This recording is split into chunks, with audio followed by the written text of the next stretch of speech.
Covering just 163,000 square kilometers, Suriname is the smallest country in South America, slightly more compact than Uruguay. But there's much more to this place than its size. The women here are renowned for their natural beauty, with an elegance that reflects the country's diverse heritage. Could this be a destination for both adventure and perhaps... Suriname is also the birthplace of incredible soccer talents who've shined on international stages, representing the Netherlands. But what other secrets does this mysterious country hold? Stay with us as we dive into Suriname, South America's least known nation, that just might surprise you. Nestled in the northeast corner of South America, Suriname is a hidden treasure that remains off the radar for many. Quiet yet captivating, this country boasts a blend of cultural diversity, pristine nature, and fascinating stories waiting to be uncovered. Unlike much of South America, Suriname and its neighbor Guyana are not considered part of Latin America. Why? Their histories were influenced by British and Dutch colonization, making them members of the Guyanas, a region that also includes French Guiana, each sharing deep cultural and historical ties. With an area of just 163,000 square kilometers, Suriname is South America's smallest nation, even smaller than Uruguay. On a global scale, it ranks 90th out of 195 countries by size. Despite its land area, Suriname's population is surprisingly low, with just around 630,000 people. That places it 165th in the world by population, fewer residents than Luxembourg or the Comoros Islands. Remarkably, 2/3 of the population lives in and around the capital, Paramaribo, leaving much of the country an untouched expanse of wilderness. With a population density of less than 4 people per square kilometer, Suriname offers a serene escape amid its vibrant, unspoiled landscapes. In a land as culturally diverse as Suriname, the women here beautifully reflect this rich blend of heritage and history. Most women identify as descendants of Afro-Surinamese or Javanese communities, with smaller numbers tracing their roots to indigenous or mixed ancestry. Surinamese women showcase a variety of physical features, highlighting the country's unique heritage. Many have dark skin, curly or afro-textured hair, and striking expressive eyes.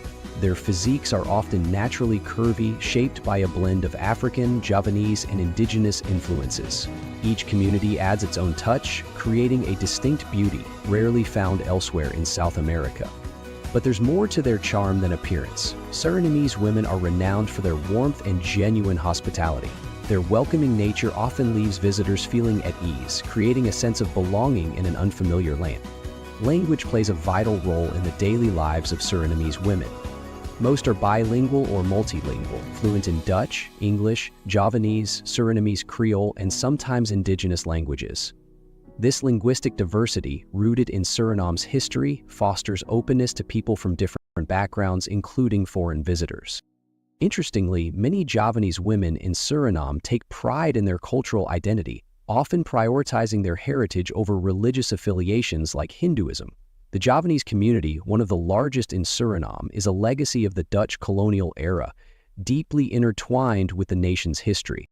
What do you think of Surinamese women? Could you see yourself visiting Suriname to explore this unique culture and perhaps form a deeper connection? Share your thoughts in the comments below. While most South American nations share a Latin heritage, Suriname stands apart, forming closer connections with Caribbean countries instead. Once a Dutch colony, Suriname shares historical ties with English-speaking Caribbean nations, naturally aligning with the Caribbean Community, or CARICOM. This regional organization fosters economic and cultural cooperation, highlighting Suriname's unique blend of South American and Caribbean identities. Since joining CARICOM in 1995, Suriname has embraced this connection itself as a vital cultural bridge between the two regions. Suriname's ties to the Caribbean also extend to sports. Its national football team competes in the Confederation of North, Central America and Caribbean Association Football, CONCACAF, rather than South America's CONMEBOL, reflecting stronger links to the Caribbean. Suriname's influence in football is far-reaching, with many players of Surinamese descent making their mark in the Netherlands. Stars like Nigel de Jong, Jorginho Wijnaldum, and Ruud Gullit all share Surinamese heritage. A 2009 FIFA report noted nearly 150 players of Surinamese origin in the Dutch Eredivisie, underscoring the country's remarkable contribution to global football. CARICOM membership offers more than cultural ties. It brings tangible benefits like expanded trade, regional market access, and collaboration on critical issues such as climate change and disaster resilience. This partnership strengthens Suriname's economy and bolsters its influence across the Caribbean. And what about Surinamese food?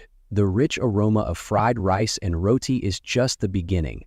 Stay tuned because we'll dive into the culinary treasures next. But before we continue, I have a quick favor to ask. If you're enjoying this content, please take a moment to subscribe to our channel and turn on the notification bell. This small gesture helps us keep delivering exciting stories like this. And deal? Let's move on. In Suriname, food is a reflection of its rich cultural diversity, where every dish tells a story of Indian, Javanese, African, and indigenous influences coming together in harmony.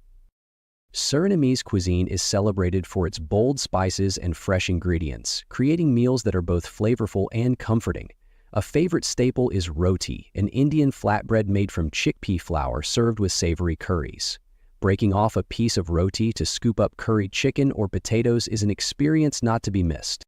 From the Javanese community comes nasi goreng, a beloved fried rice dish infused with soy sauce and sweet kakis. Stir-fried with meat and vegetables, it offers a delightful balance of salty and sweet flavors. Suriname's African heritage shines through in palm, a hearty baked dish made with breadfruit and seasoned meat. The creamy breadfruit, spiced with citrus and seasonings, makes it a go-to choice for festive occasions. Another popular treat is bakbanan, or fried mashed plantains. Originating from Indonesian traditions, these plantains are fried to golden perfection, crispy outside, soft and sweet inside, ideal as a snack or side dish. Surinamese beverages add to the vibrant culinary scene. Parbo beer, the nation's signature brew, is light and refreshing, perfect for the tropical heat.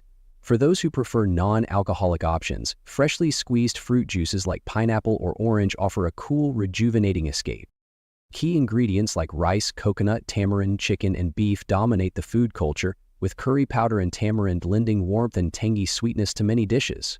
Together, these flavors showcase the dynamic fusion of Indian and Javanese traditions that define Surinamese cuisine.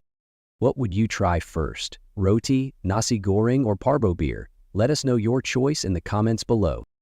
Suriname's traditional clothing beautifully reflects the richness of its multicultural history, from the vibrant garments of Afro-Surinamese women to the elegant attire of the Javanese community. Each outfit tells a story of resilience, heritage, and cultural pride. For Afro-Surinamese women, the koto, a long layered skirt paired with a wide blouse, holds deep cultural significance. Originally created during colonial times to protect against the elements, the koto has transformed into a proud symbol of identity. Complementing it is the angisa, a folded headscarf that serves as more than an accessory. Each fold carries meaning, silently communicating a woman's mood, marital status, or even her opinions. Wearing the koto and angisa allows Afro-Surinamese women to honor their ancestors while celebrating their cultural journey through hardship and triumph. These outfits, crafted with care, are worn during festivals, ceremonies, and other important occasions, embodying unity and tradition. The Javanese community, descendants of those brought to Suriname during Dutch colonial rule, have also preserved their traditional clothing. Javanese women often wear the sarong and kebaya, a combination that connects them to their Indonesian heritage. The sarong, a patterned wrap skirt adorned with batik designs, features nature-inspired motifs, while the kebaya, a fitted blouse with delicate embroidery, highlights intricate craftsmanship passed down through generations. During special events like religious festivals and family gatherings, Javanese women proudly don these traditional garments, strengthening their connection to their roots. The vibrant colors and artistry in these outfits reflect joy, elegance, and a strong sense of community. Suriname's attire is more than fabric. It's a celebration of identity, history, and the enduring spirit of its people. In Suriname, music and dance go far beyond entertainment. They are powerful expressions of the nation's identity, shaped by its rich cultural heritage. Surinamese music blends African, Indonesian, and Indian influences, creating a sound that is both unique and deeply rooted. From the communal rhythms of African-inspired Kuina dance to the reflective tones of Indian tablas, the music reflects the country's soul. The nation's musical traditions are deeply tied to its multi-ethnic history. Rhythms and melodies weave together elements from African, Indonesian, Indian, and indigenous communities, each contributing something special. Traditional instruments like drums, tambourines, and maracas play a central role in creating Suriname's lively soundscape. African influences are at the heart of Surinamese music, tracing back to the colonial era. Drumming is especially significant, preserving the cultural heritage of the Afro-Surinamese community. The apinti drum, a traditional maroon instrument, accompanies many ceremonies and celebrations, linking the present to centuries-old traditions. The Javanese community has also left its mark, introducing instruments and musical scales from Indonesia. The gamelan ensemble, with its melodic gongs and metallophones, adds a meditative quality that enhances the rhythmic richness of Suriname's music. Cuisine dance, a vibrant Afro-Surinamese tradition, is characterized by energetic movements and rhythmic drumming. This communal dance fosters unity through call and response singing and infectious beats.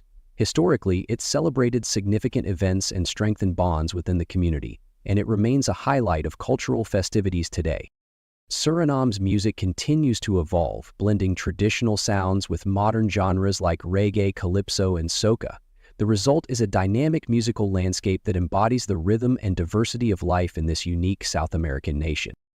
Now, let's explore a feast for the senses. Diwali, the Festival of Lights, a vibrant and unifying celebration in Suriname. With a significant portion of the population tracing their heritage to India, this holiday holds deep cultural importance.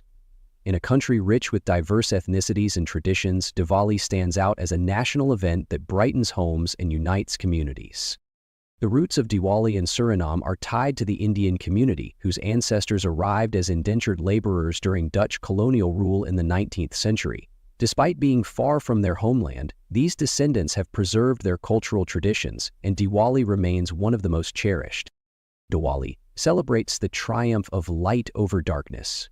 Rooted in Hindu mythology, it marks the return of Lord Rama and symbolizes resilience, justice, and faith. The 5-day festival reminds people of the power of hope and righteousness. Homes are decorated with twinkling lights, oil lamps, diyas, and beautiful patterns. Lighting diyas is an offering to Lakshmi, the goddess of wealth, and a tradition that strengthens family bonds through shared prayers and unity. The festive atmosphere radiates warmth, positivity, and togetherness.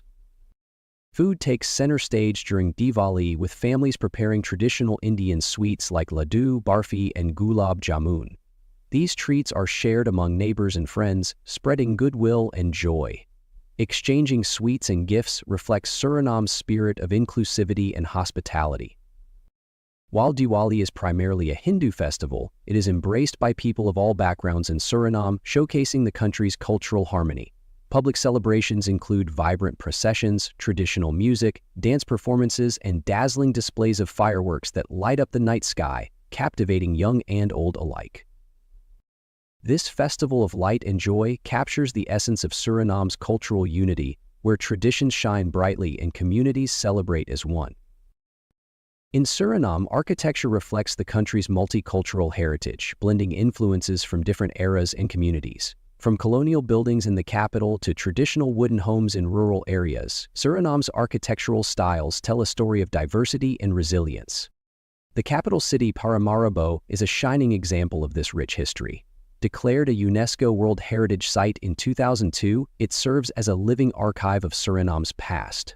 Rows of colonial Dutch houses line its streets, showcasing a blend of European design adapted to local needs. These iconic buildings feature steep roofs, bright white wooden walls, and intricate details, embodying the Dutch colonial influence. To combat the tropical climate, settlers incorporated high ceilings, wide verandas, and reflective white exteriors to stay cool in the humid heat.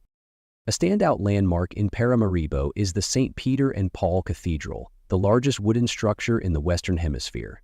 With its striking white facade and twin spires, it stands as an architectural masterpiece and a reminder of the city's colonial roots. Outside the city, rural and indigenous communities embrace architectural styles closely tied to cultural preservation and environmental harmony. Javanese wooden houses, built on stilts to prevent flooding, feature sloping roofs and open interiors, offering a practical solution to Suriname's hot, humid climate. In the Amazon rainforest, indigenous villages display a deep connection with nature. Homes crafted from local wood and palm leaves blend seamlessly with their surroundings, reflecting sustainable practices passed down through generations. Indian and African influences can also be seen in Suriname's architecture. Traditional Indian homes often feature intricate wooden carvings and detailed designs, adding elegance to even modest structures. In Afro-Surinamese communities, shared courtyards and communal spaces highlight strong family and community bonds. Vibrant colors in wall art and decorations bring warmth and life to these spaces inspired by African traditions. In 2024, UNESCO continues to emphasize the importance of preserving Paramaribo's historic inner city as a cultural treasure. Through conservation and sustainable tourism, Suriname's unique architectural heritage remains a source of pride for future generations. Located in the Guianas region of northeastern South America, Suriname shares cultural and historical ties with French Guiana and Guyana. While the area's past was shaped by European powers, Suriname's unique story begins with its indigenous roots, colonial influences, and enduring cultural resilience. Before European contact, the coastal regions of Suriname were home to the Arawak tribes as early as 3000 BC. These early settlers thrived through fishing, gathering, and small-scale farming. Later, the Carib people ventured deeper into Suriname's rainforests, leaving a legacy of cultural and traditional practices still evident today. European explorers first arrived in the 16th century, with France, Spain, and England all visiting Suriname's coast. Despite initial interest, none established lasting settlements at that time. It wasn't until the 17th century that the English founded a settlement called Marshall Creek along the Suriname River in 1667. However, the same year, the Treaty of Breda handed Suriname to the Dutch in exchange for New Amsterdam, which would later become New York City. Under Dutch rule, Suriname's plantations flourished, producing sugar, coffee, and cocoa. These crops were cultivated by enslaved Africans, whose labor drove the colony's economy. Despite harsh conditions, many escaped and established maroon communities deep in Suriname's forests, creating self-sufficient societies that preserved African traditions and resisted colonial rule. In 1795, during the Napoleonic era, Suriname transitioned from private management to becoming a Dutch crown colony, placing it under direct government administration. This change brought new economic policies and challenges, but it also marked the beginning of a gradual transformation. Over time, Suriname's identity evolved, setting the stage for its eventual independence in the 20th century. Suriname's historical journey is one of resilience and adaptation, blending indigenous, African, and European influences into a story as diverse as its people. What happens behind the closed doors of Amish communities? A world where marriage is unbreakable, premarital relationships are strictly forbidden, and family planning is entrusted entirely to divine will. How do these enduring traditions influence the lives, relationships, and roles of LGBTQ+ individuals in a society deeply rooted in faith? Get ready to uncover the intriguing truths about Amish intimacy and relationships that remain hidden from the outside world. Join us as we delve into the surprising realities they seldom share. Amish women exude a natural and captivating beauty, characterized by sturdy, well-proportioned physiques, soft facial features, and radiant, clear skin. Their calm, expressive eyes reflect innocence and serenity, while their timeless appearance embodies a quiet elegance that feels pure and unique. In the Amish community, marriage is deeply rooted in biblical teachings, where wives are encouraged to honor their husbands, who act as spiritual leaders of the household. However, this dynamic is not solely about obedience. It reflects a partnership based on mutual respect. Husbands are called to lead with love, emulating Christ's care for the church, while wives nurture the home with humility and grace. These complementary roles create a balance. Husbands guide spiritually and handle external matters, while wives manage domestic life to maintain family unity. The Amish emphasize premarital abstinence, reserving intimacy for marriage. Young people typically date in supervised group settings, such as community events like barn raisings or quilting bees, where modesty is expected.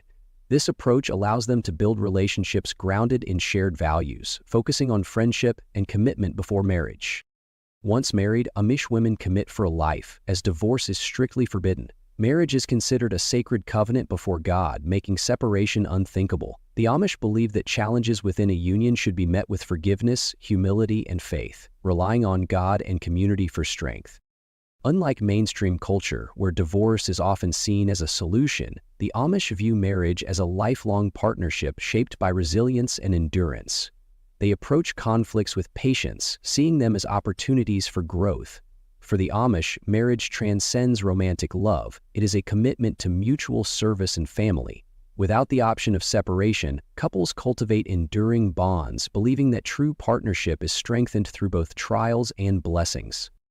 Marriage in the Amish world is a journey, one that begins with duty and transforms into a lifetime of faith and commitment. But how do Amish beliefs about choices in family planning shape their intimate lives? Stay tuned.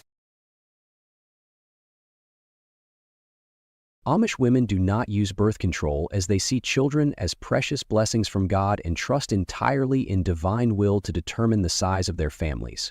In their worldview, every child is celebrated as a unique gift, bringing joy, continuity, and a deeper connection to their faith. Large families are far more than numbers in the Amish way of life. They are a source of pride and spiritual fulfillment, symbolizing God's provision and the collective strength of the community. By forgoing control over family planning, the Amish embrace a lifestyle rooted in trust in God's plan, even when it involves unforeseen challenges. This conscious decision sets them apart from modern societal norms, where convenience often plays a central role in choices about family size. For the Amish, raising children is not merely practical. It is a sacred duty woven into the fabric of farm life, worship, and timeless traditions.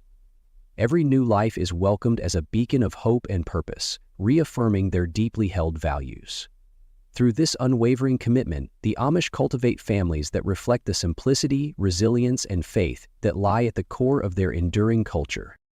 If Amish families place such profound importance on raising children and upholding faith-based values, how do they guide young people in understanding relationships? What do gender roles look like in a community where modesty and privacy are cherished above all else? Education about relationships in the Amish community is informal and centered on marriage and family values. Parents guide their children through meaningful conversations, aligning discussions with their faith and traditions. For example, a father might stress the importance of waiting until marriage to form a marital bond, emphasizing love and commitment as the foundation of a strong union. These talks instill an understanding of community expectations and the sacredness of marriage. Grounded in modesty, these discussions remain straightforward and practical, avoiding explicit detail. The goal is to equip children for healthy relationships while respecting the community's values. By keeping these conversations private, the Amish foster an environment of mutual respect, allowing questions to be addressed openly and without judgment. This approach upholds modesty and ensures that personal matters are handled with care and thoughtfulness. But how do these lessons translate into adult relationships? What happens when young Amish men and women marry and assume their roles as husbands and wives? Before we explore further, I have a quick 10-second request for all of you listening. If you could help me out, just press the notification bell and hit that subscribe button. It truly means the world to us. Your support helps keep this channel thriving, and I promise my team and I will work tirelessly to make this show even better for you. Deal?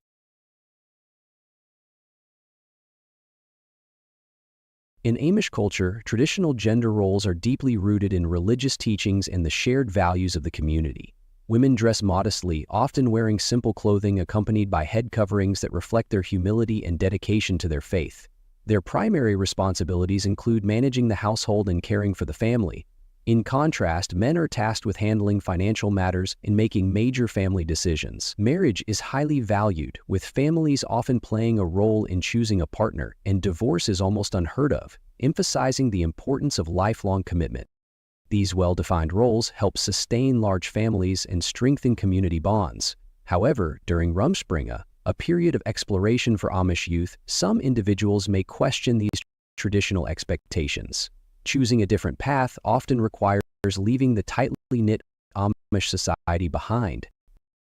Stepping away from these roles typically means stepping away from the community altogether. What do you think about how the Amish balance traditional influences, especially during Rumspringa? Know your thoughts in the comments below. Rumspringa phase that begins when Amish teenagers reach about 16 years old. It offers them a rare chance to step beyond the strict boundaries of their community and explore a world they have never known. During this transformative period, they experience freedoms that stand in stark contrast to their upbringing. They attend social events, form new relationships and navigate experiences that broaden their understanding of life beyond Amish traditions. This exploration, however, comes with its challenges. While enjoying their newfound independence, these young individuals are aware of an impending, life-changing decision, whether to return to the Amish way of life or pursue a different path altogether. This critical choice adds a sense of urgency to their experiences, amplifying the emotional weight of this period. Balancing personal relationships and independence without much external guidance brings its own set of complexities, yet it also nurtures a growing sense of self-reliance. The conclusion of Rumspringa also presents unique hurdles. Those who decide to return to their Amish community must adjust once more to a life of structured order, often leaving behind friendships and memories of freedom.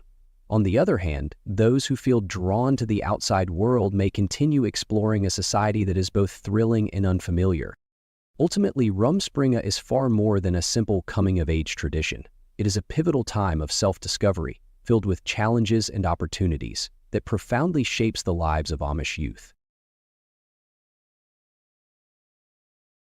Bundling, a time-honored Amish courtship tradition, provides young, unmarried couples with a unique opportunity to develop a deep emotional connection while staying true to the community's values of modesty and self-restraint.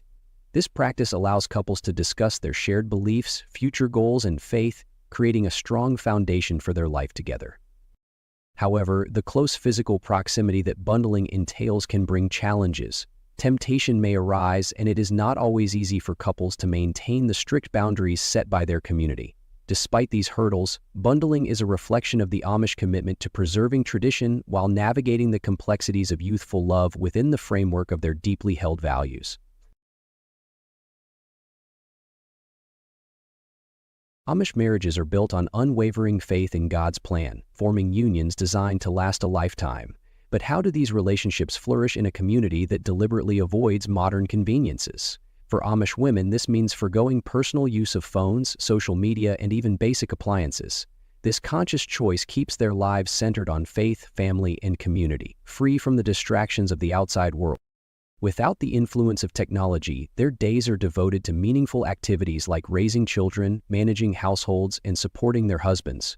Instead of scrolling through social media or following trends, they spend time on hands-on work, personal conversations, and spiritual reflection. This intentional lifestyle fosters deeper human connections and ensures their focus remains on what truly matters. The rejection of photography also reflects this simplicity. For the Amish, taking photographs is seen as promoting vanity and violating the biblical commandment against graven images. Instead, family milestones are celebrated through storytelling and shared moments, allowing them to be fully present. This tradition reinforces their belief that life's true beauty is found in relationships, faith, and humility, not in captured images. Childbirth among the Amish further highlights their commitment to tradition. Most Amish women give birth at home, assisted by midwives or family members. This intimate, family-centric practice aligns with their values of simplicity, privacy, and trust in God's plan. By avoiding hospitals and modern interventions, childbirth becomes a natural and sacred experience, reflecting their deep-rooted connection to tradition. The Amish approach to technology offers a fascinating glimpse into their way of life. But what about their physical appearance? How does their focus on modesty and simplicity influence their beauty standards? And how do these standards compare to the modern world's obsession with looks? Stay tuned. Amish women embrace a style that reflects humility and simplicity. Their handmade dresses, typically long-sleeved with high necklines, come in soft, muted colors without flashy patterns or decorations. This modest clothing underscores their focus on inner character rather than outward appearance. It also fosters a sense of unity within the community, as their similar attire reinforces shared beliefs and identity. Prayer caps, or bonnets, serve as another symbol of faith and tradition. Married women wear white caps, while unmarried girls wear black ones, representing their life stages and responsibilities. These caps symbolize humility, submission, and solidarity, reminding women of their dedication to God and the community. Jewelry and makeup are absent in Amish culture. Women refrain from wearing adornments, including wedding rings, as a rejection of vanity and an affirmation of inner beauty. This choice highlights their belief that true value lies in character, faith, and hard work rather than external appearances. By embracing simplicity, they strengthen their roles as mothers, wives, and integral members of a close-knit society. Hair holds significant meaning for Amish women. They grow their hair long, considering it a symbol of glory and femininity. Rather than cutting it, they tie it into a bun beneath their bonnets. This practice reinforces their commitment to modesty and tradition, serving as a daily reminder of their roles within the family and community. Their long, naturally beautiful hair reflects their faith and dedication to simplicity over societal trends. Even their footwear and fabric choices align with their values. Shoes are plain, typically black, and designed for practicality and durability to support their active lives. The fabrics used in their clothing are simple and easy to maintain, prioritizing function over style. These thoughtful choices allow them to focus on meaningful tasks and responsibilities rather than external distractions. For Amish women, every detail of their appearance, from clothing to hairstyles, reflects their deep commitment to faith, community, and enduring values. Their rejection of modern trends in favor of simplicity fosters a life centered on purpose, unity, and spiritual strength. What lessons can we learn from this approach to prioritizing what truly matters? Share your thoughts in the comments, and don't forget to subscribe to our channel for more fascinating insights.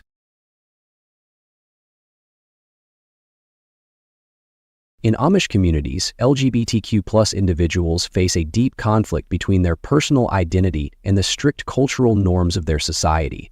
Marriage is regarded as a sacred bond between a man and a woman, leaving little room for differing romantic orientations or gender identities.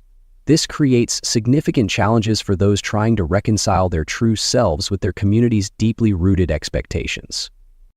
Fearing rejection or the loss of family ties, many LGBTQ+ individuals feel compelled to keep their identities hidden. Some may enter heterosexual marriages or suppress their feelings entirely to conform. This raises a profound question: how does one balance authenticity with the desire to remain part of a close-knit, faith-driven community? For those who openly embrace their identity or are perceived as different, the community's response often involves religious counseling aimed at addressing their divergence from traditional norms. However, access to supportive resources is scarce, leaving these individuals with few avenues for understanding and acceptance. Many face a heart-wrenching choice: stay true to themselves or preserve vital connections with their family and faith-based community. This tension highlights the profound struggle between individuality and cultural conformity. The Amish Church often prioritizes unity within the community over addressing sensitive personal struggles, leading to difficult, unresolved questions about justice and inclusion. In Amish communities, the church governs nearly every aspect of life, including how sensitive issues are handled. These matters are often managed internally, prioritizing community unity over individual justice. Church leaders address these situations discreetly, emphasizing forgiveness and repentance, which can sometimes mean those who act inappropriately face no formal consequences, allowing problematic behavior to persist. For those affected, speaking out is difficult. The community's focus on preserving its collective image often leads to skepticism, blame, and pressure to forgive. Breaking the silence is seen as defying community interest, risking social exclusion. This leaves little room for seeking justice or external support, forcing many to endure emotional and mental health struggles alone. The Amish approach reflects their commitment to tradition and self-governance, but often comes at the expense of individual welfare. Meaningful change would require a shift in attitudes toward justice and external assistance, a challenging prospect in such a traditionally female society. This unwavering focus on unity and self-governance transitions seamlessly into the role of Amish women, whose dedication to family, faith, and community showcases how deeply intertwined their traditions are with daily life. For Amish women, managing the household is their central role, including cooking, cleaning, and caring for children. These tasks are not viewed as mere chores, but as acts of love and service that strengthen family bonds. Cooking from scratch, keeping a tidy home, and nurturing children reflect their devotion to family and community. By prioritizing these responsibilities, Amish women create a warm environment where faith and tradition flourish. Raising children is especially important. From an early age, children are taught values of faith, humility, and obedience. Through daily routines filled with practical lessons, Amish mothers instill hard work, respect for others, and responsibility. Family gatherings and community events immerse children in their culture, preparing them to carry on the traditions and beliefs of their community. Amish women, like the men, do not participate in politics or voting. They see political issues as distractions from their faith and community life, focusing instead on harmony and cooperation within their society. By avoiding political involvement, they reinforce the values of their faith, ensuring unity and dedication to their principles. Their way of life is also reflected in transportation. Amish women travel by horse-drawn buggies rather than cars, simplicity and rejecting modern technology. This slower pace fosters a sense of connection, whether by sharing rides with neighbors or enjoying the countryside. Their choice also reduces reliance on fossil fuels and aligns with their values of sustainability and stewardship. Amish women are taught to prioritize the community's needs over personal desires, fostering a strong sense of responsibility and interconnectedness. Working together in farming, cooking, or childcare strengthens bonds and creates a supportive environment. Celebrations, shared meals, and gatherings highlight the importance of togetherness. This dedication ensures the preservation of their values, showing that true fulfillment comes from service and relationship. Faith and community have long defined Amish life, but how are these traditions changing in the modern world? What happens as younger generations are exposed to new ideas and opportunities? Stay tuned. While Amish traditions remain steadfast, some communities are quietly adapting their views on intimacy and relationships to reflect the changing times. This evolution is especially evident among the younger generation, who find themselves at a unique crossroads. Through Rumspringa, a period when Amish youth explore the outside world before committing to their faith, many are exposed to modern values. But how does this exposure influence their decisions about love and relationships? Recent observations suggest a gradual shift in attitudes among younger Amish individuals as they navigate the delicate balance between cultural heritage and personal autonomy. This balancing act has sparked subtle yet meaningful discussions within some communities.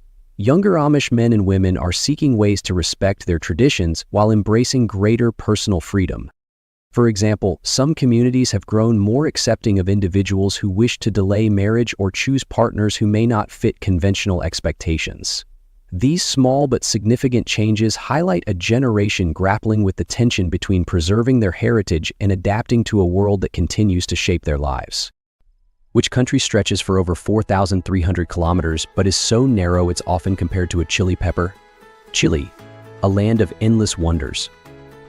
This captivating nation boasts deserts that burst into life with colorful blooms after years of silence, vibrant coffee shops where every sip is accompanied by spirited conversations, and beaches where age-old customs give way to bold self-expression. How can a country famous for hosting the driest desert on Earth also cradle some of the world's richest marine ecosystems? And could it be true that the so-called land of fire and ice hides a staggering garbage mountain of 39,000 tons visible from space? Let's journey into the mesmerizing and unexpected world of Chile. Number 1. Chile's shape and scale. Stretching an incredible 4,300 kilometers from north to south, Chile is one of the longest countries in the world. Yet, at its widest, it measures just 175 kilometers. This slender profile has earned Chile nicknamed the Chile-shaped country. With a population of just under 20 million as of 2024, Chile feels surprisingly open. On average, there are only 24 people per square kilometer, but in Santiago, the bustling capital, over 8,500 people pack into each square kilometer. This contrast highlights Chile with vast uninhabited deserts, isolated islands, and dense urban hubs. Chile's landscapes are just as diverse. In the north, the Atacama Desert holds the title of the driest desert on Earth, where some areas have gone centuries without rain. To the south, a completely different world emerges: fjords, glaciers, and rugged islands that feel untouched. These dramatic regions not only limit settlement but also create some of the most breathtaking scenery on the planet. Spanish is the official language. People around the world often compare countries to familiar shapes: Italy to a boot, Vietnam to the letter S, and Finland is likened to a baby crocodile emerging from an eggshell. In this playful tradition, Chile's likeness to a chili pepper stands out, showcasing a universal human tendency to find creativity in the contours of a map. Chile's dramatic contrasts don't just stop at its landscapes. Its urban culture reveals equally striking surprises, like the unexpected allure of the Café con Piernas, where coffee and controversy brew together in Santiago's bustling streets. Number 2. Café con Piernas. What transforms a simple coffee shop into a cultural phenomenon? In Chile, Le Café con Piernas, meaning coffee with legs, provides the answer. These unique establishments, mainly found in Santiago, are famous for their waitstaff dressed in attire like miniskirts, high heels, or even bikinis. The concept began in the 1980s and gained popularity in the 1990s. Initially, the waitresses wore fashionable yet modest clothing. Over time, some cafes introduced more provocative uniforms to draw larger crowds. Today, most Café con Piernas spots are centered in Santiago's busy city areas, particularly on pedestrian streets like Paseo Ahumada and Huerfanos. These cafes have stirred significant debate. While many customers view them as harmless entertainment, critics argue they objectify women and reinforce outdated gender roles. To further complicate matters, some of these cafes operate in legal gray zones, leading city officials to intervene. In the early 2000s, Santiago's mayors limited their operating hours to daylight and prohibited alcohol sales to address safety concerns and allegations of harassment. Despite the controversies, Café con Piernas represents a curious intersection of Chile's conservative traditions and evolving social norms. Love them or hate them, these cafes capture a unique slice of urban life, mixing bold marketing with complex cultural undertones. How can a country renowned for its conservative values also embrace a beach where clothing is completely optional, creating a fascinating contradiction of freedom and tradition? Before diving in, I have a quick 10-second request for all of you listening. If you enjoy these stories, please hit the notification bell and subscribe. It means the world to us and truly supports this channel. If you do, I promise my team and I will keep working to bring you even better content. Deal? Number 3. Playa Luna Beach. Chile, a nation often linked to its conservative cultural values, has an unexpected claim to fame. It is home to Playa Luna, the country's only official beach where you can relax without clothing. Located in the Valparaiso region near the quaint town of Horcon, Playa Luna has been a sanctuary for naturists since the 1960s. But how did this unique destination earn official recognition in a society deeply rooted in modesty? The answer lies in the efforts of René Rojas, a trailblazer of organized naturism in Chile. In the year 2000, Playa Luna was officially designated as a clothing-optional beach, largely thanks to Rojas and the Playa Luna Club, a group committed to fostering inclusivity and acceptance. Their goal was to create a welcoming space free of discrimination, where all visitors could feel comfortable regardless of their orientation, race, gender, social standing, political beliefs, or religion. While Playa Luna remains Chile's only officially recognized clothing-optional beach, there are other unofficial spots where naturism occurs.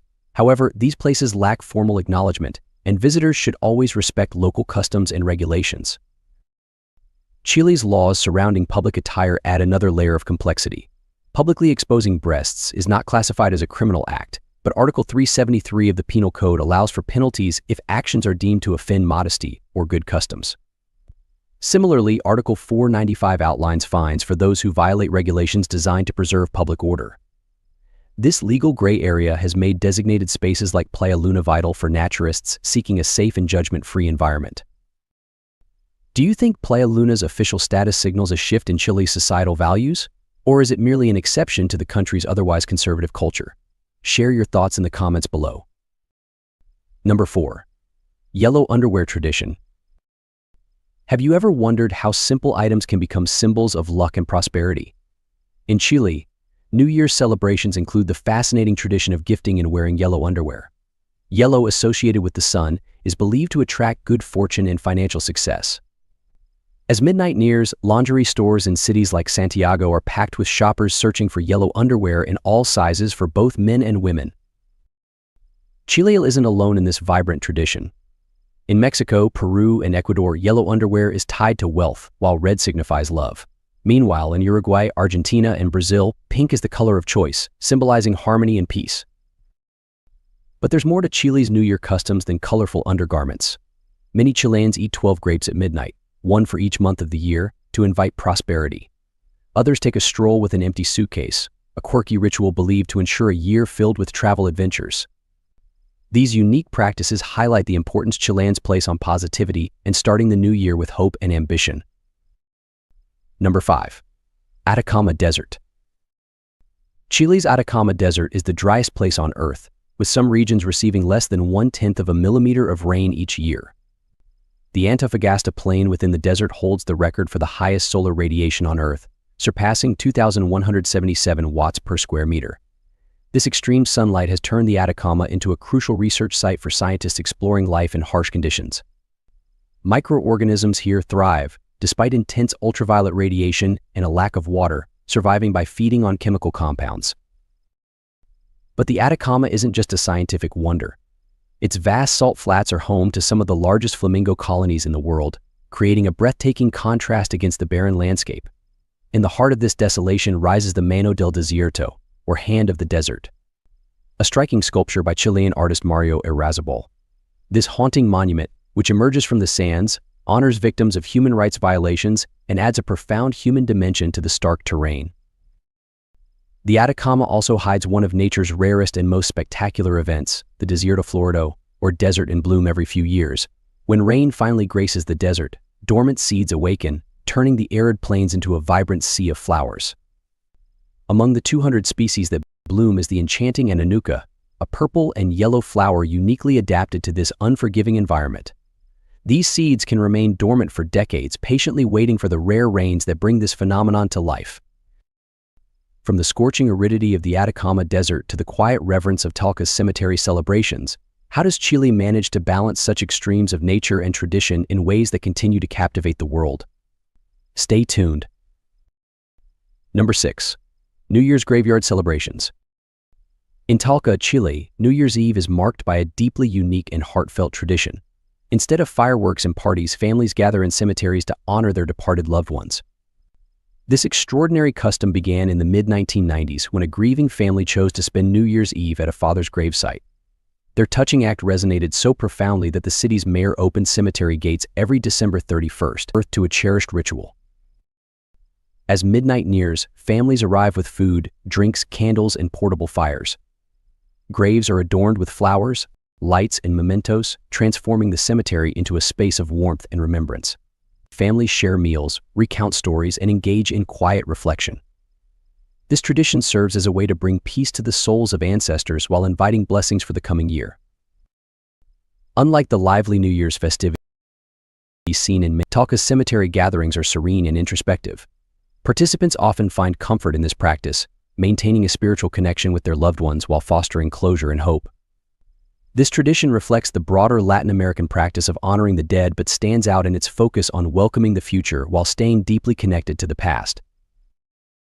By the year 2024, this tradition continues to attract both locals and visitors. Cemeteries are illuminated and monitored for safety, and families sometimes bring music to enrich the reflective atmosphere. Though solemn, the event fosters a sense of community as families share stories and traditions, weaving a tapestry of memory and hope. Number 7. Alien. In the year 2003, an extraordinary discovery was made in Chile's Atacama Desert. A 6-inch long preserved skeleton, later named Ata, its tiny size, elongated skull, and unusual 10 pairs of ribs, 2 fewer than the typical 12, sparked widespread speculation. Could this bizarre skeleton be evidence of extraterrestrial life? For years, theories swirled, ranging from ancient deformities to alien encounters. However, in the year 2018, a team of researchers led by Dr. Gary Nolan from Stanford University performed a detailed DNA analysis. The conclusion? The skeleton was identified as a human female in the earliest stages of development. Her striking physical features were linked to a combination of genetic mutations, especially those affecting bone growth. These mutations likely caused the skeletal abnormalities that had fueled speculation for more than a decade. The findings not only offered a scientific explanation for her unusual appearance but also emphasized the value of rigorous research in solving mysteries that initially seem unexplainable. What other secrets might science one day uncover in the Atacama Desert, a region already famous for its extreme environment and remarkable phenomena? Number 8. The Atacama Dumping Ground. The Atacama Desert, famous for its breathtaking beauty, has become an unexpected dumping ground for the fast fashion industry, exposing a hidden environmental crisis. Each year, around 59,000 tons of discarded clothing are shipped to the Iquique port in northern Chile's Alto Hospicio Free Zone. Out of this, nearly 39,000 tons of unsold and unwanted garments are dumped directly into the desert. Walking through these dumping sites feels like stepping into a surreal landscape. Mountains of discarded jeans, dresses, and suits, many still bearing price tags, lie baking under the scorching sun. Most of these garments, manufactured predominantly in China, are made from synthetic, non-biodegradable materials. Their presence is not only an eyesore but also an ecological disaster. A single garment can take up to 200 years to decompose. As they break down, they release harmful microplastics into the fragile desert ecosystem. Worse, some textiles spontaneously combust under the intense desert heat, emitting toxic fumes into the atmosphere. Environmental damage already caused by production, causing liters of water required to make just one pair of jeans. Globally, the clothing and footwear industry is responsible for 8% of greenhouse gas emissions, further worsening the climate crisis. Chile plays a significant role in the second-hand clothing trade, receiving massive shipments of used and overproduced garments. While some are resold, the majority are abandoned in the Atacama, highlighting the darker consequences of globalization and overconsumption. Amid this grim scenario, innovative solutions are emerging. For instance, Ecofibra, a local initiative, repurposes textile waste into insulation panels for buildings, providing a sustainable alternative to traditional materials. However, these efforts barely scratch the surface of the larger issue. What's your perspective on the fast fashion industry contributing to this environmental disaster? Should stricter regulations be imposed, or does the responsibility lie with consumers to make more conscious choices? Let us know in the comments below, and don't forget to subscribe and follow the channel for more fascinating stories. Number 9. Volcanoes and ice. What happens when fire and ice coexist in one of the planet's most dynamic landscapes? In Chile, this fascinating interplay shapes its remarkable geography. Located along the Pacific Ring of Fire, Chile is home to more than 2,000 volcanoes, with approximately 500 considered geologically active. Among the most notable are Villarrica, Lima, and Osorno, renowned for their powerful eruptions and distinctive natural beauty. At the same time, Chile holds a significant glaciers, including the vast northern and southern Patagonian ice fields. These icy expanses stretch across thousands of square kilometers and feed iconic glaciers like San Rafael and San Quintin.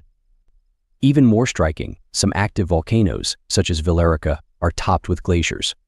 When volcanic activity heats and melts the surrounding ice, it can trigger dangerous phenomena like lahars, posing risks to nearby communities and ecosystems. This delicate balance is increasingly under threat. Climate change has accelerated the melting and retreat of glaciers, disrupting water supplies and amplifying environmental hazards. For instance, the San Rafael Glacier, a crucial component of Chile's ice fields, has been retreating at a rapid pace, raising alarm about the future sustainability of these vital natural resources. Number 10. The world's largest swimming pool. In Algarrobo, Chile, the San Alfonso del Mar resort boasts the world's largest swimming pool, an astonishing feat of engineering. Spanning over 1,000 meters in length and covering about 8 hectares, this massive artificial lagoon holds an incredible 250 million liters of seawater. Opened in December 2006, the pool was created by the Chilean company Crystal Lagoons using cutting-edge technology. Seawater is drawn directly from the Pacific Ocean, then filtered, treated, and maintained with remarkable clarity, resembling the turquoise waters of tropical beaches.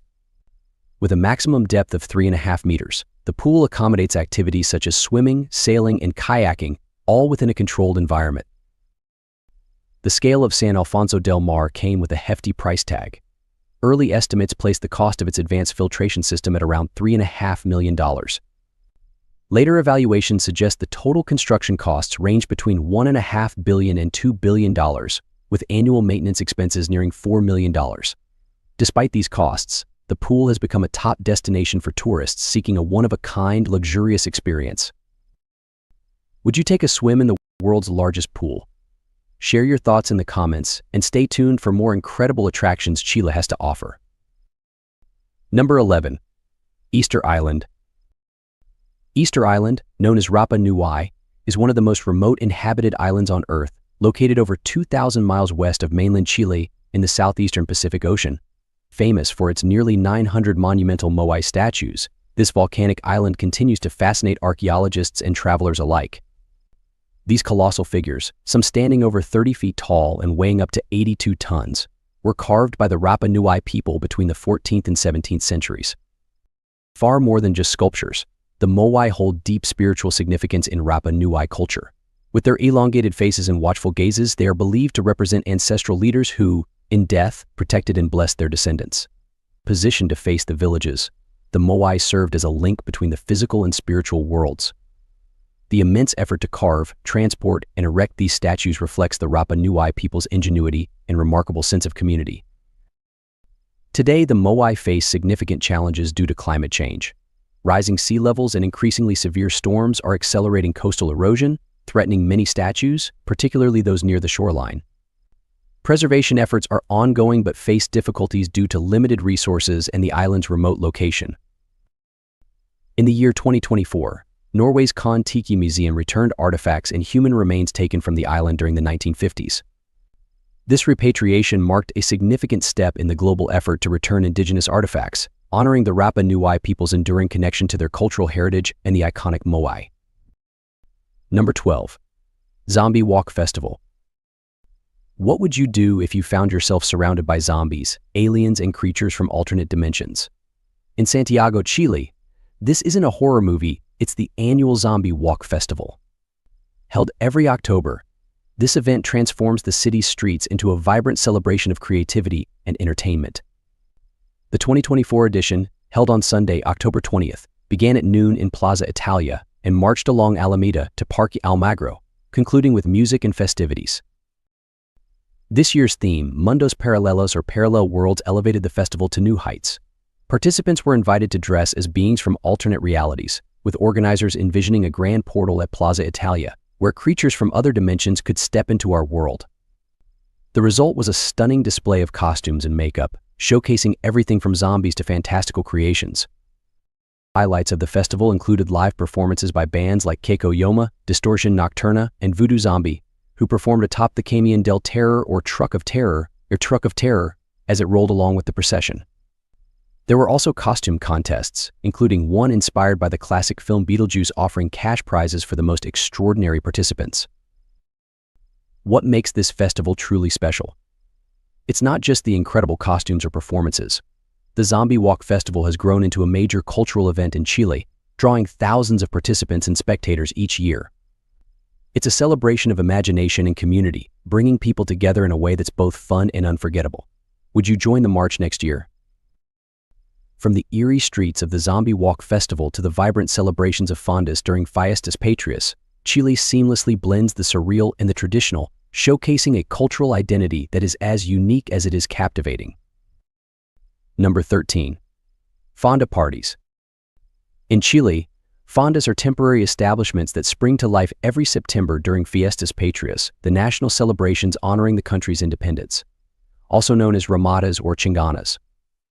These venues are vibrant hubs of traditional Chilean food, drinks, music, and dance, serving as the heart of the festivities. One of the most famous fondas is La Grandiosa Bertida, located in Santiago's O'Higgins Park. Established in the late 1950s, it has become a cornerstone of Fiestas Patrias. Often selected to open Santiago's official celebrations, it frequently hosts national dignitaries and government officials, adding prestige to its lively and welcoming atmosphere. Fiestas Patrias are traditionally held on September 18th and 19th, but if the dates align with a weekend, the celebrations can stretch for up to a week. During this period, fondas throughout Chile transform into communal spaces filled with live performances of cuica, the national dance, as well as traditional activities like games and rodeos. It's a festive time for both locals and visitors to fully immerse themselves in Chilean culture. Number 14. Taboos. Chile has its share of taboos and customs that reflect a society valuing respect, modesty, and tradition. Public displays of affection are generally discouraged, with modest behavior preferred in public spaces. Chileans are deeply patriotic, so criticizing the country or its culture can be seen as offensive, while genuine compliments are warmly received. Personal space is important. Greetings often involve a handshake or a light kiss on the cheek, but unnecessary touching or standing too close is usually avoided. Dining etiquette in Chile is notably formal. The use of cutlery is essential, even for casual foods like French fries. Eating with your hands, licking your fingers, or using toothpicks at the table is considered impolite, especially in someone's home. These practices highlight the formality and respect Chileans bring to shared meals. Smoking is strictly regulated across Chile. with indoor smoking banned nationwide. First-time offenders face fines of up to $170, while repeat violations double the penalty. Establishments with multiple offenses risk closure. However, smoking is still permitted in parks, squares, and streets. These measures were introduced to address alarming statistics. Nearly 40% of Chileans are regular smokers, the highest rate globally, even exceeding the United States. Sensitive subjects such as politics, religion, or discussions about the Pinochet era should be approached with caution. Additionally, gestures like the OK sign can be easily misinterpreted and are best avoided. These social nuances serve as a reminder of the importance of cultural awareness when visiting Chile. Number 15. Chilean flag. Have you ever noticed how strikingly similar the Chilean flag is to the flag of Texas? This resemblance often sparks debate, with some even suggesting that Chile copied Texas. Chile adopted its flag in the year 1817, over a century before Texas introduced its design in 1939. Despite their visual similarities, the meanings behind the flags are entirely different. On the Chilean flag, the blue represents the sky, the white symbolizes the snow-capped Andes Mountains, and the red stands for the bloodshed during Chile's fight for independence. In contrast, the Texas flag interprets blue as loyalty, white as purity and freedom, and red as courage. Both flags feature a single white star, yet even this detail carries distinct meanings. On the Texas flag, the star represents the unity of the state, while on the Chilean flag, it signifies progress and honor. Their differences extend to their shapes as well. Chile's flag is square, whereas the Texas flag is rectangular. Interestingly, the colors of the Texas flag align with those of the United States flag, tying it to the broader identity of the nation. So, is the similarity purely coincidental, or does it suggest a deeper historical connection? For those with a keen eye, the subtle differences stand out, but understanding the unique stories behind these flags reveals how symbols can reflect the values and history of a place. Yemen, often described as a nation shaped by years of relentless conflict, but what lies beneath the surface goes far beyond what the headlines tell us.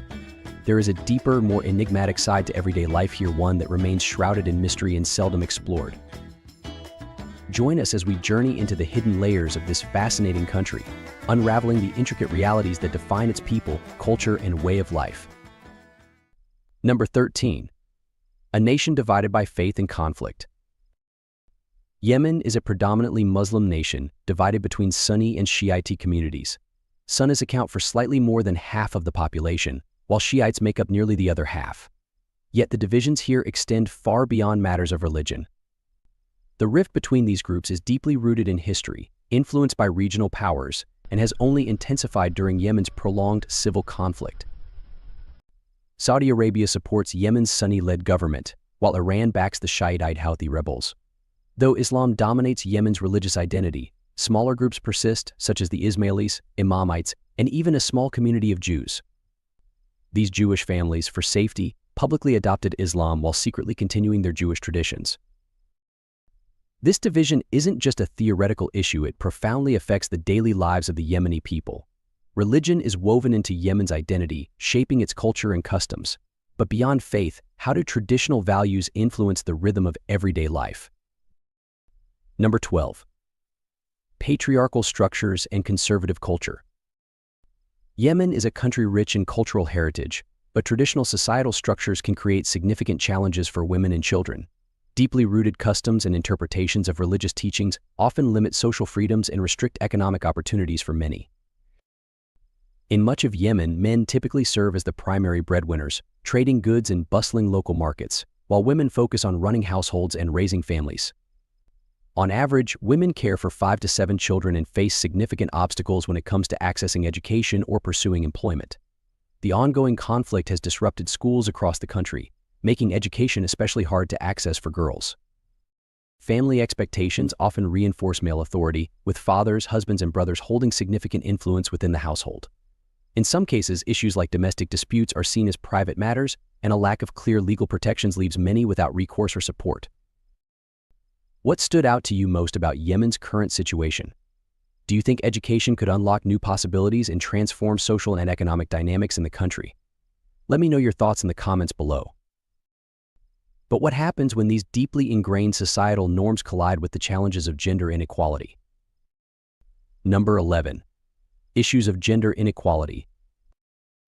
In Yemen, women play essential roles in supporting their families and communities, yet they face significant challenges in having their voices heard in politics and public life. Despite international efforts to involve women in peace discussions, their participation remains minimal. Many women adhere to traditional customs, such as wearing veils and seeking guidance from male guardians, fathers, husbands, or brothers. This practice reinforces a protective role for men, often impacting women's independence and decision-making. Women, who make up nearly half of the population, experience gender bias from a young age. Boys often receive more privileges, while women face limited protection from mistreatment. This bias influences every aspect of life: homes, schools, workplaces, and society as a whole, adding further scrutiny to women's participation in public life.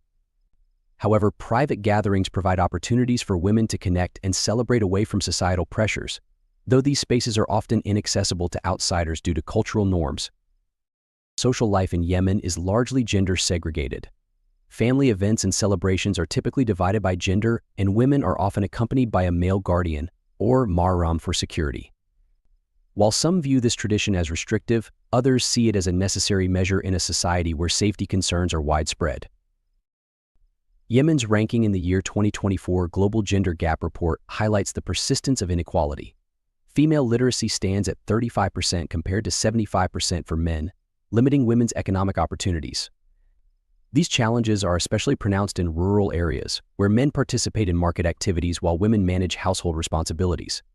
The ongoing conflict and economic hardships have only deepened these disparities, increasing women's reliance on male relatives. With such entrenched gender inequalities, what does this mean for women's safety and freedom in public life? Before diving deeper, I have a quick 10-second request for all of you listening. If you want to support this channel, hit the notification bell and subscribe. It makes a huge difference, and I promise to keep improving this show for you. Deal? Number 10. Impact of nightlife on security and the role of organized groups. In Yemen, nightlife once offered a brief sense of escape from daily struggles. However, as conflict escalated, the streets fell under the influence of armed groups, replacing freedom with unease. Where government oversight once existed, these groups now impose their own rules, regulate gatherings, and enforce restrictions. Cities like Aden are divided into zones, each controlled by different factions. While these groups claim to protect their communities, they often expand their power by placing levies on local businesses, including nightlife venues. Some venues have been forced to comply with their rules, while others have been repurposed for illicit activities. The trade of khat, a local stimulant, has grown significantly, providing a major source of revenue for these groups, along with the circulation of more dangerous substances. With the government struggling to maintain authority and police forces stretched thin, these groups have taken on unofficial enforcement roles, creating a parallel system of power. For residents, especially young people, nightlife has shifted from a source of joy to a source of fear. Venturing out at night now means navigating restrictions and passing through checkpoints. One resident from Aden likened it to walking on thin ice, describing how young people are sometimes detained for being out during unofficial curfews set by these factions, not the government. This evolving reality raises critical questions: can Yemen's cities regain stability, or has the influence of these groups become too entrenched to reverse? As control shifts hands, new vulnerabilities have emerged. The question remains: who is most at risk in this ongoing struggle for power? Number 9. Concerns around human exploitation and trafficking. Yemen, a gateway to Saudi Arabia, represents a fragile hope for migrants from the Horn of Africa. But for many, the reality is far more dangerous than imagined. The journey across the Red Sea is perilous, with risks ranging from overcrowded boats to ruthless smugglers. Instead of finding safety, many migrants face exploitation and hardship. According to Amnesty International, up to 50,000 migrants cross into Yemen each year, with many falling prey to individuals who exploit their vulnerabilities. Temporary camps, often controlled by armed groups, frequently serve as detention sites. Survivors share harrowing accounts of enduring harsh and degrading conditions, experiences that stand in stark contrast to Yemen's cultural values of compassion and justice. In areas where government authority is weak, local armed factions wield significant control. A United Nations report revealed that over 90% of exploitation cases are linked to these groups, underscoring the lack of proper oversight. As one survivor told a BBC journalist, "We thought Yemen would be a gateway to freedom, but it became a place of suffering." Yemen's ongoing crisis has left its own citizens in dire straits. More than a decade of conflict has pushed over 80% of the population into poverty, creating an environment where exploitation thrives. Without a strong central government or effective legal systems, many violations go unaddressed. Despite these challenges, efforts to provide hope persist. Yemeni activists and NGOs work tirelessly to document abuses and protect vulnerable individuals, often at great personal risk. Organizations like Médecins Sans Frontières continue to provide aid despite facing numerous obstacles. Their work offers a glimmer of hope, but without stronger international support, progress remains slow and difficult. How can a nation so deeply rooted in values endure such suffering? This stark contrast between Yemen's cultural ideals and its reality raises profound questions about resilience and humanity. For viewers, this is not just another story, it is a call to reflect and consider ways to take action. Why is this humanitarian crisis so pervasive in a country known for its strong moral traditions? And how do these struggles shape the lives of millions? Number 8. The ongoing humanitarian crisis and its repercussions. Yemen is in the grip of a severe humanitarian crisis, leaving millions struggling for survival. Years of conflict, economic collapse, and political instability have deeply weakened the nation. According to the United Nations, more than 24 million people require humanitarian assistance, with over 5 million at risk of acute food shortages. Once thriving communities now lie in ruins. The nation's infrastructure has crumbled, making it nearly impossible for hospitals, schools, and essential public services to operate effectively. Access to clean water is scarce, and the healthcare system is under immense pressure. Reports from Doctors Without Borders indicate that over half of Yemen's healthcare facilities are no longer functional. Families face daily battles to meet even their most basic needs. Diseases such as cholera, malaria, and measles are spreading rapidly, fueled by a lack of clean water and inadequate sanitation. According to UNICEF, Yemen is enduring the world's largest cholera outbreak, with over 1 million reported cases. Malnutrition is another alarming issue. The Food Program estimates that nearly half of Yemen's population suffers from chronic malnutrition. Many parents are forced to make heartbreaking choices, prioritizing food for their children while going hungry themselves. Displacement is at an all-time high. The Internal Displacement Monitoring Center reports that over 4 million Yemenis have been forced to flee their homes in search of safety. In temporary camps, families endure harsh conditions with minimal access to shelter, water, and medical care. Children are out of school, and many have lost one or both parents. This crisis is not just about surviving, it is about preserving dignity and hope amid relentless adversity. But there is another hidden battle that rarely comes to light. What happens when freedom and human rights are at stake? Number 7. Detentions and human rights issues. As various factions have seized control over different areas of Yemen, each group has imposed its own rules. This power dynamic has led to widespread reports of arbitrary detentions and allegations of mistreatment in detention facilities. A report from the year 2024 by Human Rights Watch revealed that many Yemenis are being held without trial, often accused of vague offenses such as supporting rival factions or expressing dissenting opinions. These detentions do not solely target combatants. Journalists, activists, and civilians have also been caught in the crossfire, often with little to no access to legal support. In the north, areas under Houthi control have seen political detainees and prisoners of war enduring harsh conditions. Meanwhile, in the south, under UAE-backed forces, activists and members of opposing groups live in constant fear of being detained. A United Nations report confirmed that such detentions often occur without proper judicial oversight.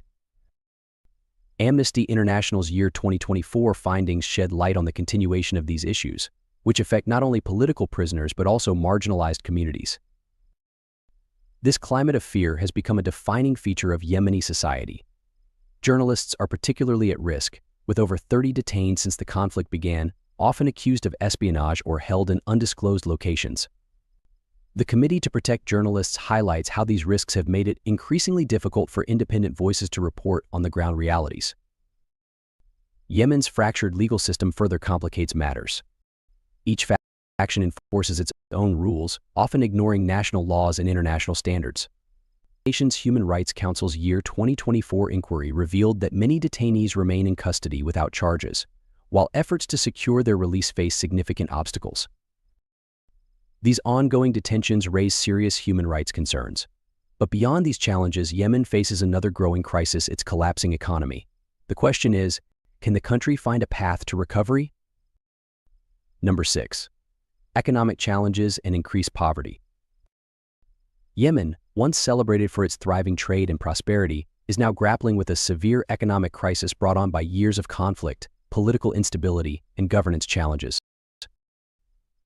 Today, more than 3/4 of the population lives in extreme poverty, $2 a day. Agriculture, a cornerstone of the Yemeni economy, has been significantly affected by shortages. Over half the population struggles to access clean water, leading to reduced crop yields and forcing many farmers to abandon their land in search of better opportunities. Yemen's modest oil reserves could provide some economic relief, but outdated infrastructure, administrative inefficiencies, and political divisions have hindered progress. While neighboring countries build wealth from oil, Yemen's economy continues to decline. Since the conflict began in the year 2015, the country has suffered over $100 billion in economic losses, with its GDP contracting sharply. Basic necessities have become unaffordable for many households. Inflation, currency instability, and market disruptions have driven prices to unsustainable levels, leaving more than 16 million Yemenis in a state of food insecurity. For countless families, survival means making impossible choices between food, medicine, and education. Over 2 million children are currently out of school, many forced to work to help support their families. Amid these challenges, there are glimmers of hope. International efforts are tapping into Yemen's renewable energy potential, particularly solar power, to provide stable electricity in remote areas. Projects led by organizations such as IRENA aim to bolster rural communities, offering a pathway to stability and reducing dependence on costly fuel imports. In a country facing immense challenges, the promise of sustainable energy represents a beacon of hope for a better future. With so many relying on informal jobs to make ends meet, what risks do these unregulated opportunities pose for Yemeni families? Number 5. Informal economy and its effects. Years of conflict and economic instability have reshaped Yemen's economy, forcing much of the population to rely on informal work for survival. Street vendors and small traders have become the backbone of the economy, selling everything from basic goods to khat, a widely consumed local stimulant. For many, these makeshift jobs are a lifeline, yet they lack the protections and stability offered by formal employment. According to the World Bank's year 2024 report, informal activities now account for nearly 80% of Yemen's economy. This shift reflects the scarcity of job opportunities and the absence of reliable support systems. However, the unregulated nature of this economy leaves workers vulnerable to exploitation, with no guarantees of fair wages or basic protections. The sale of khat illustrates both the importance and the consequences of Yemen's informal sector. While it provides crucial income for many families, its cultivation consumes valuable resources such as water and farmland, worsening the country's food crisis. In cities like Aden and Sana'a, powerful groups have taken control of key markets, charging fees, regulating trade routes, and using their influence to sustain their operations. Life within Yemen's informal economy requires constant adaptation. People move between seasonal jobs, street vending, and sometimes unregulated activities to make ends meet. Women, in particular, face additional challenges due to societal restrictions, often confined to selling goods on the streets. The United Nations Development Program has warned that this lack of regulation increases the risk of human rights abuses and unregulated trade, further destabilizing the economy. Despite these challenges, there are efforts to drive change. NGOs and international organizations are stepping in to offer vocational training and microloans, creating alternative income sources. In the year 2024, the International Labor Organization launched a pilot project in southern Yemen aimed at formalizing small businesses. However, resistance from local groups and traders continues to hinder progress. As Yemen's economy adapts to survive, one question remains: what happens to social stability when unrest becomes the norm? Number 4. Civil unrest and its social impacts. The conflict in Yemen began as a political power struggle but has since escalated into a far more complex situation with profound social impacts. The weakening of the central government has allowed armed groups to seize control, leaving communities to grapple with significant changes in relationships and stability. According to the United Nations Humanitarian Report of year 2024, more than 4 million people have been displaced, and the humanitarian crisis shows little sign of improvement. Beyond the visible devastation, the conflict has deeply strained Yemen's social fabric. Once known for its tight-knit communities, Yemen now faces a growing sense of anxiety and mistrust as families are torn apart and trust between neighbors erodes. In cities such as Aden and Taiz, the divisions are particularly stark. Communities are split along political and tribal lines, creating an atmosphere of caution and fear. A local activist described it as a constant feeling of unease, not knowing if your neighbor or even a family member might have ties to groups with harmful intentions. As the central government's authority continues to wane, militias have stepped in, controlling resources and enforcing their own rules. According to the International Crisis Group's year 2024 analysis, more than 70% of the population now lives under the influence of these factions, each with its own agenda. For many Yemenis, this new reality is marked by uncertainty and complex dynamics. In areas like Al Hudaydah, businesses are often forced to pay unofficial taxes to avoid trouble, and residents face frequent checkpoints that make movement difficult. These challenges not only disrupt daily life but also take a heavy toll on Yemen's youth. With unemployment rates exceeding 50%, young people are left with few opportunities, making them vulnerable to recruitment by extremist groups offering promises of purpose and stability. However, armed conflict is not the only challenge Yemenis must contend with. How do environmental crises compound the struggles they already face? Number 3. Environmental crises and their consequences. Yemen is grappling with a severe environmental crisis that is profoundly affecting the lives of its people. Water resources are depleting at an alarming rate, with more than half the population experiencing shortages, particularly in rural areas. Farmers across the country report that wells are drying up and fields are becoming barren due to the shrinking water supply. Agriculture, a cornerstone of Yemeni life, is under immense pressure, leading to widespread difficulties and worsening food shortages. Per capita water availability has dropped to about 100 cubic meters per year, placing Yemen among the most water-scarce nations in the world. Desertification is advancing across Yemen, driven by overgrazing, deforestation, and the effects of climate change. Nearly 70% of agricultural land is at risk of degradation, threatening the livelihoods of once fertile regions are becoming inhospitable, forcing families to migrate to urban centers or temporary camps where resources are even scarcer. Coastal communities are also feeling the strain. Issues like overfishing, pollution, and economic hardships have severely impacted the fishing industry. Fishermen in Al Hudaydah report dwindling catches, raising concerns about the future of their trade. At the same time, climate change is amplifying these challenges. Flash floods and prolonged droughts are becoming more frequent, with erratic rainfall damaging crops and homes. In Hadramaut, for example, recent floods displaced thousands of residents, highlighting the devastating effects of these environmental changes. As resources grow increasingly scarce, social tensions are mounting. Water and land disputes are becoming more common in a nation already grappling with instability. Families facing these challenges are struggling to secure enough food and maintain basic living conditions. While international aid continues to flow into Yemen, it does not always reach those who need it most. Could Yemen's systemic vulnerabilities be the reason why? Number 2. Issues with humanitarian aid and systemic vulnerabilities. In the past decade, billions of dollars in aid have flowed into Yemen to address hunger, provide clean water, and support healthcare. Despite this, nearly 16 million Yemenis face food insecurity, with 5 million in crisis, according to UNICEF. So, where is the aid going? Access remains a critical issue. Political conflicts and security challenges often block aid deliveries by closing roads, restricting ports, or limiting distribution routes.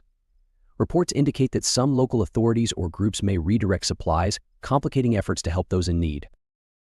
This leaves many vulnerable populations struggling, as aid doesn't always reach its intended recipients.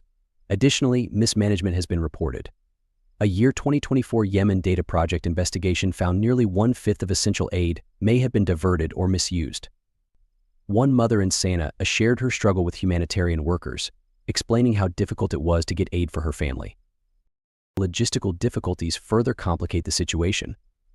While food assistance is crucial, organizations like the World Food Program highlight the urgent need for clean water, healthcare, and mental health services.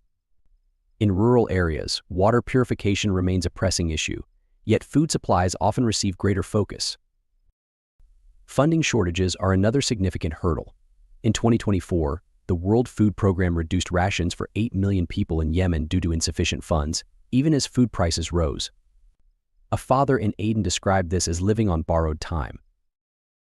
As logistical challenges, funding gaps, and systemic issues persist, Yemen's crisis remains complex.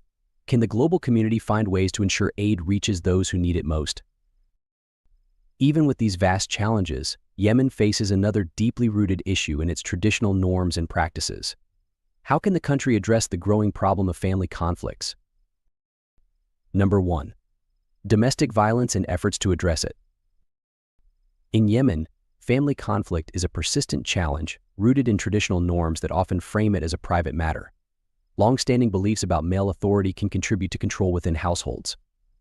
While 1 in 4 Yemeni women reports experiencing physical or emotional harm, many others endure these issues silently, constrained by fear and societal expectations. The legal system offers limited support, as existing laws often reflect traditional customs and lack clear definitions of these issues. Without strong protections, those affected may hesitate to seek help, fearing judgment or exclusion from their communities. This leaves many women feeling isolated, with little access to mental health support. Cultural expectations to remain quiet further deepen this isolation, making it harder to address the emotional toll of such experiences. Despite these challenges, there are signs of progress. Organizations like the Yemeni Women's Union provide safe spaces, legal aid, and healthcare services. In the year 2023, activists pushed for legal reforms to recognize family conflict as a crime, sparking meaningful discussions despite significant hurdles. Even amid Yemen's ongoing conflict, international support has helped sustain these critical efforts. If you enjoyed today's video, please hit the like button and don't forget to subscribe to the channel. Your support means a lot to us. Click on the video that appears on your screen right now. I'm sure you'll love this content. Comment below about the next country you want to see featured on our channel. Thank you so much for watching, and see you in the next video. Thanks for joining us. Leave a comment, give it a like, and don't forget to subscribe for more interesting videos. See you in the next video.